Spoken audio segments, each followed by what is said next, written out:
முன்னாள் முதலமைச்சர் கருணாநிதி பேனா நினைவு சின்னம் தொடர்பான வழக்கில் சுற்றுச்சூழல் தாக்கம் குறித்த ஆய்வை விரைந்து மேற்கொண்டு அறிக்கை தாக்கல் செய்ய தமிழ்நாடு அரசுக்கு தென்மண்டல பசுமை தீர்ப்பாயம் உத்தரவிட்டுள்ளது.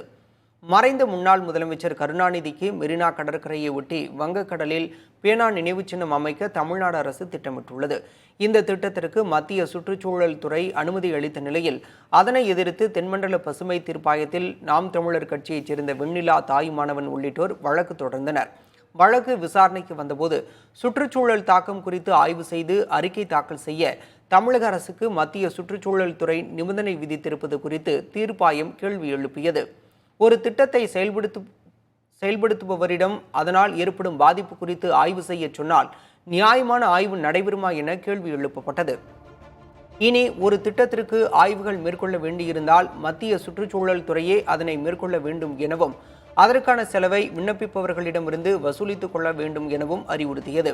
தொடர்ந்து சுற்றுச்சூழல் தாக்கம் குறித்த ஆய்வினை விரைந்து மேற்கொண்டு அறிக்கை தாக்கல் செய்ய தமிழ்நாடு அரசுக்கு உத்தரவிட்ட தென்மண்டல பசுமை தீர்ப்பாயம் வழக்கின் விசாரணையை அக்டோபர் மாதம் 23ஆம் தேதிக்கு ஒத்திவைத்தது.